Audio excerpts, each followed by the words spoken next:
Finally wrapping up our monthly horoscopes in the month of June. I'm looking at Pisces, our final sign of the zodiac. What is going on for you guys this month? We had some important things playing out in June. We had the solar eclipse, which kind of wrapped up maybe some things that we started during the lunar eclipse of May. So those are some important things going on that you may want to like focus on or look into. In Vedic astrology, it was in Taurus to Gemini. In Western, it went just in Gemini. But you might want to look into those, as those are important things. Anytime we have kind of like these eclipses, they're kind of like in darkness and shadow work and spiritual, and we're not always in the physical. But yeah, so let's get moving on to our last sign, and let's see what's going on with you guys this month. I know there's a little bit of noise outside, so I'm going to try to talk a little bit loudly to speak over that so you guys don't hear it as much. Those are just the huge garbage trucks outside. So for the month of June, we have a couple things going on here. We have Sage, quiet time, Athena, inner wisdom. So it's telling me like you need to take time to make sure you're connecting and listening to your own intuition, because here it's telling you that you're hearing the signs, but you're not quite following them and you're not quite pursuing them. So this alone time and this idea of connecting to your own intuition, messages, and wisdom is the key for you here. And then we have Ixchel, Medicine Woman, and Donna, which I think are really exciting cards to have next to each other, because these are both signs of like, you have went through a lot and you've learned a lot, and now you're ready to give back into other people in a sense. With Ixchel, Medicine Woman here, it's telling me like there was some big, traumatic event, maybe around literal health, or maybe about some type of healing thing that needed to, or healing process or something that needed to be healed in your life. It was a big wake-up call that happened to you, and through that you've learned a big lesson that you can also share and heal with others. You become a divine, a channel for divine healing power. You've also become a channel for divine knowledge.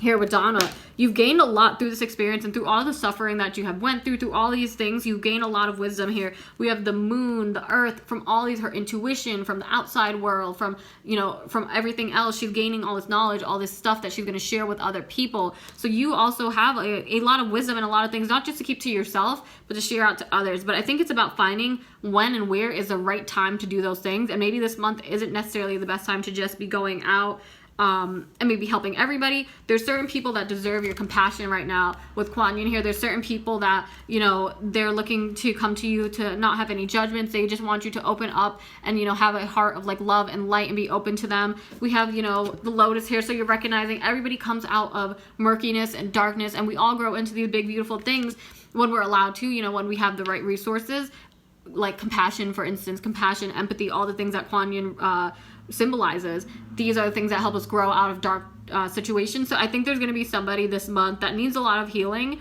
and maybe you won't know what to do at all times, and you're like, I don't know if I have the right abilities to help this person, but you do. And I think Sage, quiet time, and Athena, just like always make sure you're taking that time to connect with your inner self and strengthen your inner self, and make sure you're always able to hear your intuition and your own inner voice, because that's what's helping you help these other people and know like what is the best thing to share with everybody. Is it the right time for them to maybe do this lesson or learn about this thing, or is it going to add more stress into their life? Like thinking about things like that. I think that's why we have this Athena and Sage coming up. And then we have Rihanna and Sorcerers here, just letting you know you have the power to manifest everything and manifest your intentions into reality. So I think that's why it's like kind of interesting, because on one aspect with Athena and all these other cards like Sage and stuff, it's like very much focused on the self and manifesting internally.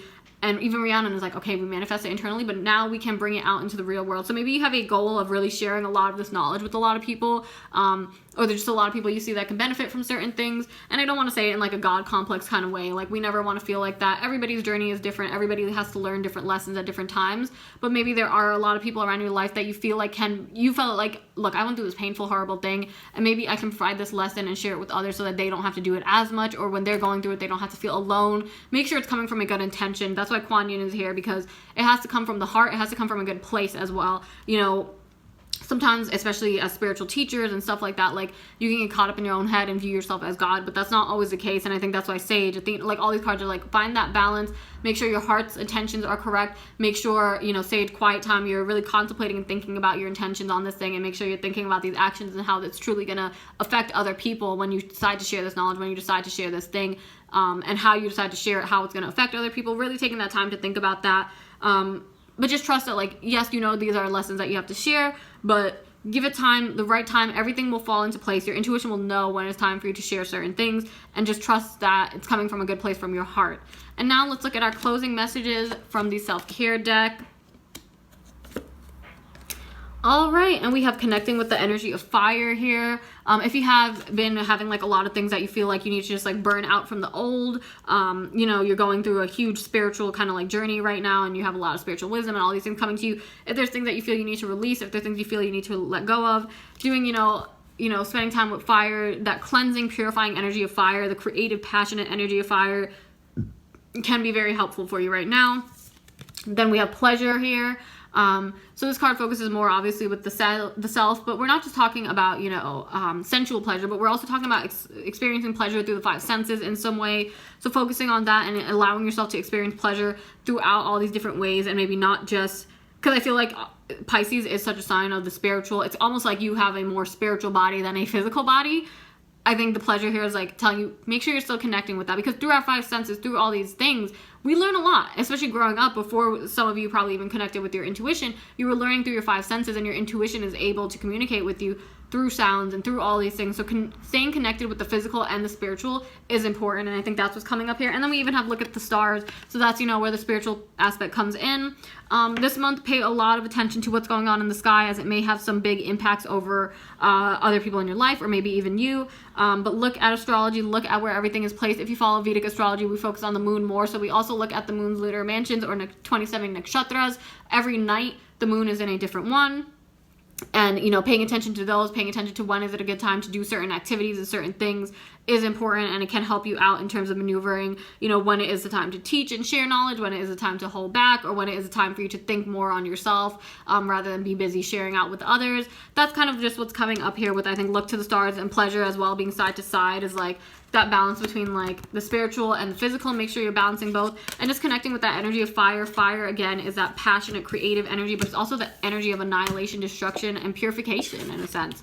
So just some things for y'all to keep in mind. I use this self-care deck, kind of just like general messages maybe our ancestors may have, just some ways we can make sure we're taking care of ourselves. Sometimes it aligns with what's already in the other decks, which usually it does.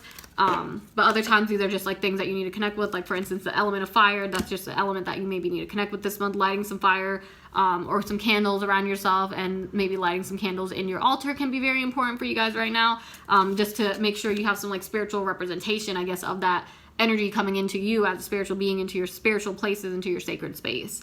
So those are our monthly horoscopes for our lovely Pisces. Again, guys, you're focusing very much on your intuition. You're connecting with that. You have messages and science and knowledge to share with others, but it's just about thinking about when and where is the right time, I think, and making sure you're not just seeing yourself as such a spiritual being that you're disconnected from your earthly body, because you are still in this earthly body, and it is important for you to stay in contact with that. As you know, like I said, through our 5 senses, we do experience a lot of intuition in our own ways, depending on how you perceive it.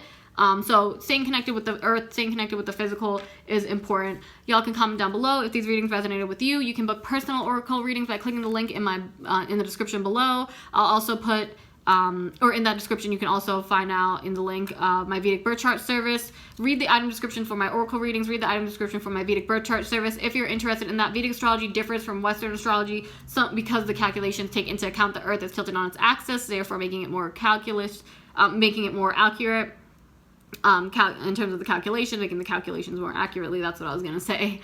But yeah, so that's really interesting. Other than that, you can follow me on Instagram. You can like and subscribe to my channel here. But on Instagram, I go live pretty much every other weekend, or at least a few weekends out of the month, where I do free readings. I'll do free self-care readings. I'll do free readings just where you come in and ask me a question on my live. I also do live sales and talk about crystals, astrology. If you have any questions on those, that's the best way to get me or to get some free info, because I don't always put up everything. I feel like not everything should be for free, especially in the spiritual community. I don't know what everybody's intentions are. I don't know if everybody's fully into these things as I am, all my followers and stuff. So I like when you guys come on the live, I know who's into what, I know what you're looking for, and I can, you know, help you out or give you some answers that you like. So feel free to follow me on Instagram, which I'll put in the description below if you want to join me there. Other than that, I hope this month yields some beautiful results for you guys, and I hope you guys do get to share and spread your beautiful Piscean knowledge to everybody else, all right?